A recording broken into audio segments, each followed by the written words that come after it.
ठीक है, मतलब क्या हो गया, K into A transpose is equal to K times a transpose. ठीक है, अब ये 7th पॉइंट देखो, ये इंपॉर्टेंट पॉइंट है। इसमें हमने क्या बोला, A1 matrix into A2 matrix dot dot AN matrix का ट्रांसपोज। हमने क्या किया, यहाँ पे N मैट्रिक्स का प्रोडक्ट ले रखा है, उसका प्रोडक्ट लेकर ट्रांसपोज हमने लिया। तो इस ये किसके इक्वल होगा, AN ट्रांसपोज उलट जाएगा। देखो यहाँ से है ना, A1 A2 से लेके AN तक है, तो ये क्या होगा, पहले हम लास्ट से स्टार्ट करेंगे। पहले AN transpose into AN minus 1 transpose dot dot A2 transpose into A1 transpose. इसको हम रिवर्सल लॉ बोलते हैं। ठीक है ना, इसका इन पार्टिकुलर केस क्या ले सकते हो आप, ऐसे देखो, पार्टिकुलर केस में अगर हमने दो मैट्रिक्स ले लिया, पार्टिकुलर केस ए बना लिया, दो मैट्रिक्स ले लिया, तो A into B transpose is equal to B transpose into A transpose. अगर इसका हमने बी पार्ट लेते हैं, ए बी सी ट्रांसपोज, तीन मैट्रिक्स का ट्रांसपोज लेते हैं, तो ये किसके इक्वल होगा, C transpose B transpose A transpose, पलट देंगे। ठीक है ना, जैसे यहां से हमने पहले लिखा ए बी सी, यहां लिखेंगे सी बी ए, उसके बाद ट्रांसपोज लगा देंगे। ठीक है, तो ये हमारा 7th पॉइंट हो गया, इसे हम रिवर्सल लॉ बोलते हैं। उसके बाद आ जाते हैं 8th पॉइंट पर। 8th पॉइंट क्या बोल रहा है कि 8th पॉइंट, पहले तो हमने 7th पॉइंट लिखा, ये अभी हमने पढ़ा है ना 7th पॉइंट में, A1 into A2 dot dot AN transpose is equal to AN transpose into AN minus 1 transpose and so on A1 transpose. ये तो हमारा रिवर्सल लॉ था। अब इसमें हमने क्या किया कि A1 A2 dot dot AN, ये जो n मैट्रिसेस हैं, इन सबको हमने A मैट्रिक्स बोल दिया। इन सारे मैट्रिक्स को हमने क्या बोल दिया, A बोल दिया या A अज्यूम कर लिया। तो यहाँ पे क्या हो जाएगा, इसमें अगर तुम A1 की जगह A डालोगे तो A आ जाएगा, A2 की जगह A डालोगे तो A आ जाएगा। तो यहाँ क्या होगा, A into A into A into A, कितने टाइम्स, n टाइम्स। और यहाँ क्या हो जाएगा, A transpose into A transpose, यहाँ कितने बार आ जाएगा, ये भी n टाइम्स।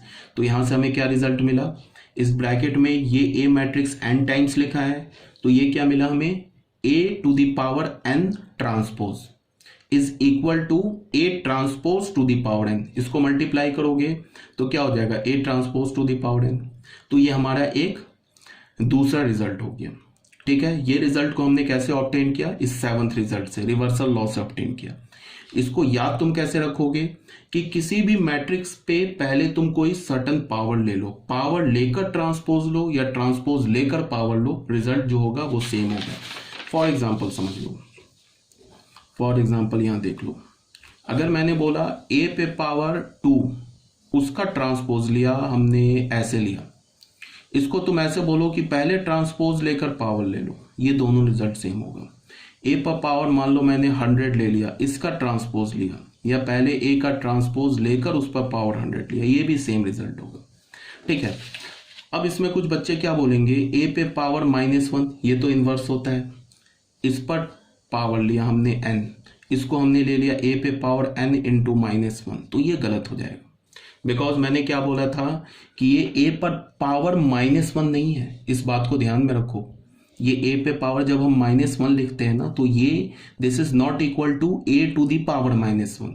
इसे हम क्या बोलते हैं, inverse of a, inverse of matrix a, matrix a का इनवर्स बोलते हैं। बात आ रही है समझ में, ये पावर नहीं है -1। मैंने क्या ऑलरेडी तुम लोगों को बोल रखा है कि किसी भी मैट्रिक्स पर निगेटिव पावर एग्जिस्ट नहीं करता है, किसी भी मैट्रिक्स पर फ्रैक्शनल पावर एग्जिस्ट नहीं करता है। तो मैट्रिक्स पर पावर कौन सा आएगा, हमेशा हमेशा उस पर पावर होल नंबर आएगा, 0 आ सकता है, 1 आ सकता है, 2 आ सकता है, 3 आ सकता है, निगेटिव नहीं आ सकता है। तो ये जो a टू द पावर -1 है ना, ये क्या रिप्रेजेंट कर रहा है, इनवर्स ऑफ मैट्रिक्स है। ये a टू द पावर -1 नहीं है। कभी कभी बोलने में क्या बोल देते हो, a टू द पावर -1, तो बट ये a टू द पावर -1 हमने बोल दिया, बट ये a टू द पावर -1 है नहीं, ये इट इज a इनवर्स। तो हम ऐसा नहीं कर सकते। अब कोई बच्चा बोलेगा कि हम ऐसे ले लेंगे, a पे पावर 1/2, उस पे power n is equal to a पे पावर n इज पे पावर 1/2, तो ये तो यहीं पर गलत हो गया। a पे पावर हाफ नाम की कोई चीज ही नहीं होती है। ठीक है, किसी भी मैट्रिक्स का square root, cube root, nth root exist ही नहीं करता है, तो ये तो यहीं पे गलत हो गया।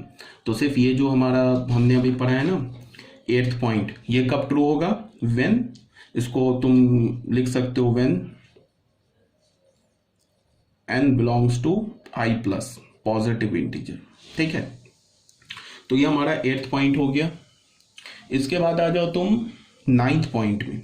9th पॉइंट क्या बोल रहा है कि if determinant of A, so if A is a square matrix, अगर हमारे पास ए कोई स्क्वायर मैट्रिक्स है, then determinant of A transpose is equal to determinant of A. इसका क्या मतलब है कि किसी भी मैट्रिक्स का तुम ट्रांसपोज लेकर डिटर्मिनेंट लो या डायरेक्ट डिटर्मिनेंट ले लो, वो दोनों रिजल्ट सेम आएगा। तो ये बोला जा रहा है यहाँ पे determinant of A transpose is equal to determinant of A. तो ये क्वेश्चन आपको 9 पॉइंट भी क्लियर हो गया होगा, ठीक है। तो बस ये 2 पॉइंट थे हमारे पास, 9 पॉइंट थे properties of transpose of A matrix. अब हम लोग कुछ क्वेश्चन सॉल्व कर लेते हैं।